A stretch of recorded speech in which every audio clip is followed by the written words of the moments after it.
বন্ধুরা, আপনারা কখনো এইভাবে বিছানার চাদরে গ্রেটারের ব্যবহার করে দেখেছেন? কিংবা পুরনো কোনো কৌটো থাকলে আপনারা কি ফেলে দেন ঢাকনা নষ্ট হয়ে গেলে? এমনই কিছু টিপস শেয়ার করব, চলুন দেখে নিই। প্রথম যে টিপসটি শেয়ার করছে রুটি নিয়ে। আমরা যখন বেলন চাকিতে রুটি তৈরি করি, যারা রুটি করে অভ্যস্ত তাদের রুটি তো পারফেক্ট গোল তৈরি হয়, কিন্তু যারা নতুন নতুন সংসারের কাজবাজ করছেন, রুটি তৈরি করছেন, তাদের রুটি না প্রথম প্রথম কিন্তু গোল হতেই চায় না, খুবই বাজে লাগে দেখতে। এর জন্য দেখুন, আমি এখানে একটি এই ধরনের ক্যারি ব্যাগ নিয়ে নিয়েছি, যেগুলো নানা রকম শপিংয়ের সঙ্গে আমরা পেয়ে থাকি। অবশ্যই তো খুব ভালো করে আপনারা মুছে বা জল দিয়ে ধুয়ে তারপর মুছে নিতে পারেন। এখানে দেখুন, ক্যারি ব্যাগের ঠিক মাঝখানটায় আমি সামান্য পরিমাণ শুকনো আটা দিয়ে দিলাম। রুটি তৈরি করা লেচিটা নিয়ে নিচ্ছি। এবার বন্ধুরা কি করব, নিচের দিকের যে অংশটা রয়েছে না, এই অংশটাকে আমাদের এইভাবে ভাঁজ করে দিতে হবে, কিছুটা জায়গা রাখতে হবে, তারপর এইভাবে ভাঁজ করে দিতে হবে। একটি প্লেট নিয়ে নেবেন, প্লেট নিয়ে শুধু আপনারা এইভাবে হালকা করে চাপ দেবেন, দেখবেন আপনাদের বেলন চাকি লাগবে না। যারা নতুন রুটি তৈরি করছেন, পারফেক্ট গোল রুটি তৈরি হয়ে যাবে। একেবারে পারফেক্ট রুটি আঁকাবাঁকা কিন্তু হবে না। দেখুন, এইভাবে হালকা হালকা আমি চেপে চেপে দিচ্ছি, পুরো রুটিটাই বড় হয়ে যাবে। আর অবশ্যই যে আটাটা মাখবেন একটু নরম করে মাখবেন, শক্ত আটা মাখলে কিন্তু সহজে হতে চাইবে না। নরম আটা মাখলে দেখবেন পারফেক্ট বেলন চাকি ছাড়া এইভাবে আপনারা গোল রুটি তৈরি করে নিতে পারবেন। আর রুটিটা দেখুন একেবারে কিন্তু পারফেক্ট গোল রুটি তৈরি হয়েছে প্লেটের সাইজে। পরের যে টিপসটি শেয়ার করব, অনেক সময় মশা কামড়ানোর ফলে না আমাদের খুব চুলকাতে থাকে, লাল হয়ে যায়, এমনকি পরে সেটা একটা স্পট হয়ে যায়। তাই এরকম যদি আমাদের যেখানে মশা কামড়িয়েছে সেখানে কন্টিনিউ চুলকাচ্ছে, সঙ্গে সঙ্গে এই টিপসটি অ্যাপ্লাই করবেন। রসুন, রসুন আমাদের ঘরে প্রত্যেকেরই থাকে। রসুনটাকে একটুখানি এইভাবে একটু ছুরি দিয়ে কাট করে নেবেন, একটু কেটে নেবেন। তারপর রসুনের রসটা যেখানে চুলকাচ্ছে সেই জায়গাটা জাস্ট লাগিয়ে দিন, দেখবেন সঙ্গে সঙ্গে চুলকানি বন্ধ হয়ে যাবে। কারণ রসুনের মধ্যে অ্যান্টিবায়োটিক গুণ আছে, আমরা প্রত্যেকেই জানি। চুলকানি যেরকম দূর হবে, সেই সঙ্গে কিন্তু কোনো রকম ইনফেকশন হওয়ার সম্ভাবনা থাকবে না। দেখুন, এই জায়গাগুলো আমার কিন্তু একটু লাল লাল হয়ে গেছে, দেখতে পাচ্ছেন চুলকাচ্ছিল। পরের যে টিপসটি শেয়ার করব, অনেক সময় আমাদের অনেক জিনিস এইভাবে ভেঙে যায়, যেটা আমার বাল্বটা ভেঙে গেছে পড়ে গিয়ে। কিন্তু এইগুলো তো আমরা বড় কাচের টুকরোগুলো তো হাত দিয়েই তুলে নিই বন্ধুরা, কিন্তু যখন একেবারে ছোট ছোট টুকরো থাকে, হাত দিয়ে কাচিয়ে তুলতে গেলে আমাদের হাতে কিন্তু ছোট কাচের টুকরো ঢুকে যায়, কেটে যাওয়ার সম্ভাবনা থাকে। আর মেজোতে তো যদি থাকে, বাচ্চা কাচ্চারা পা দিলেই কিন্তু কেটে যায়। আটা মাখা কম বেশি প্রত্যেকেরই থাকে। ফ্রিজের মধ্যে থেকে কিছুটা পরিমাণ আটা মাখা নিয়ে নেবেন।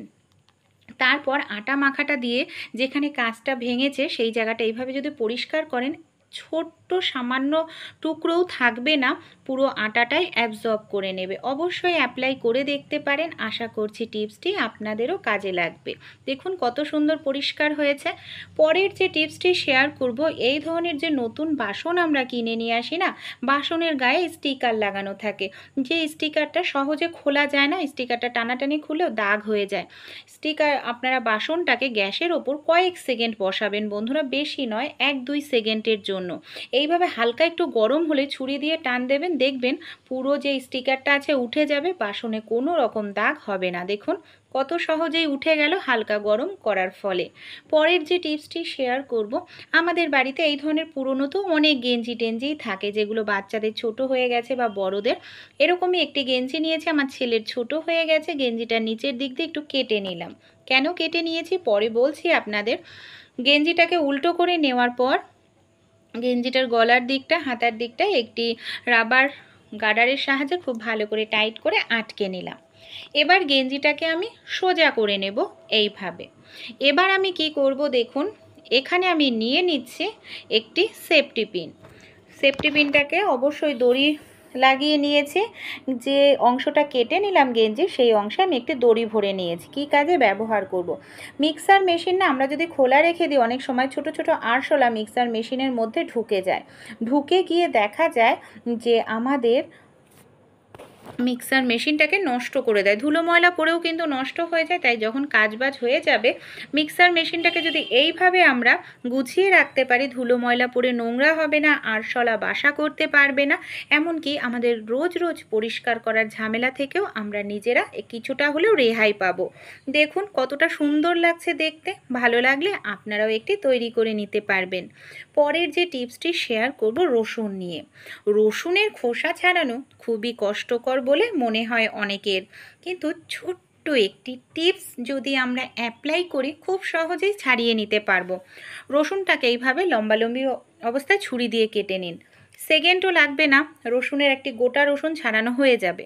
কারণ এইভাবে লম্বালম্বিভাবে কেটে নিলে খোসাটাও কাটা হয়ে যাচ্ছে, নখ দিয়ে টানাটানি করার কোনো প্রয়োজনই পড়ে না। দেখুন কত সহজেই রসুনের খোসাটা ছাড়িয়ে আমরা নিতে পারছি। এই ধরনের পুরনো অনেক আমাদের কৌটো থাকে বাড়িতে, হয়তো ঢাকনা ফেটে গেছে, ঢাকনা নষ্ট হয়ে গেছে, এগুলো কৌটোগুলো আমাদের বেকার হয়ে যায়, কোনো কাজেই ব্যবহার করতে পারি না।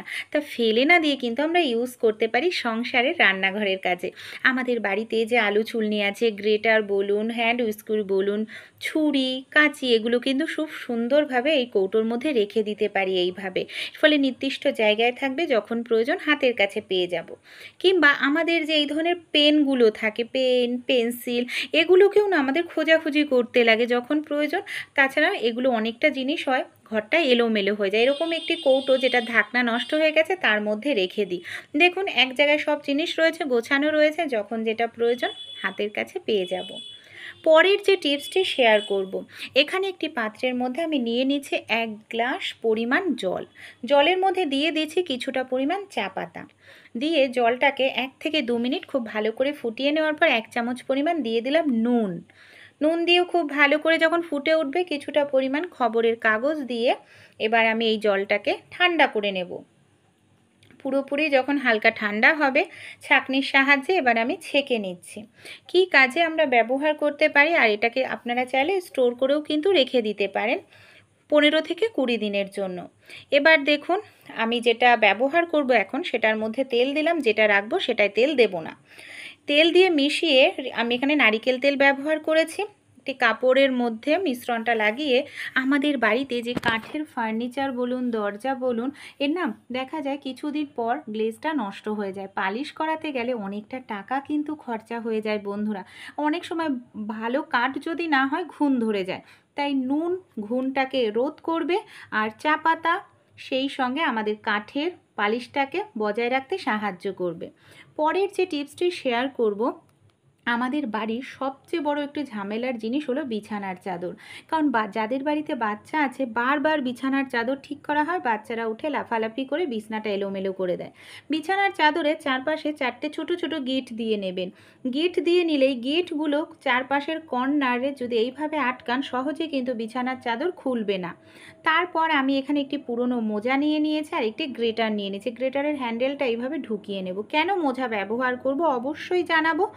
দেখুন আমাদের যে বাড়তি অংশটা ঝুলতে থাকে বন্ধুরা, দেখতে কিন্তু ভীষণ বাজে লাগে। এইভাবে তো আমি গিট দিয়ে ঢুকিয়ে নিচ্ছি কোনাগুলোকে, আর যে বাড়তি অংশটা রয়েছে সেই অংশটাকে আমরা যদি এইভাবে মোজার সাহায্যে, যে গ্রেটার পরিয়ে নিয়েছে সেই মোজার সাহায্যে ঢোকাই, খুব সহজেই কিন্তু আমাদের বিছানাটা গোছানো হয়ে যাবে। বলতে পারেন 1 মিনিটও সময় লাগবে না। আপনারা বলতে পারেন ডাইরেক্ট কিন্তু এটা আমি গ্রেটার দিয়ে করতে পারতাম, কিন্তু গ্রেটার দিয়ে করলে অনেক সময় টান লাগলে আমাদের বিছানার চাদর ছিঁড়ে যাওয়ার সম্ভাবনা থাকতো। দেখুন কত সুন্দর টান টান হয়ে গেল আমার বিছানাটা, দেখতে পাচ্ছেন? সময় একেবারেই লাগলো না। অবশ্যই অ্যাপ্লাই আপনারাও করতে পারেন। পরের যে টিপসটি শেয়ার করব, দেখুন এই সাইডের কর্নারগুলো অনেক সময় আমার হাত পৌঁছায় না, এটার সাহায্যে দিয়ে ঠিক করা না গেলে একটি গ্রেটার দিয়ে বিছানার চাদর ঠিক করে নিতে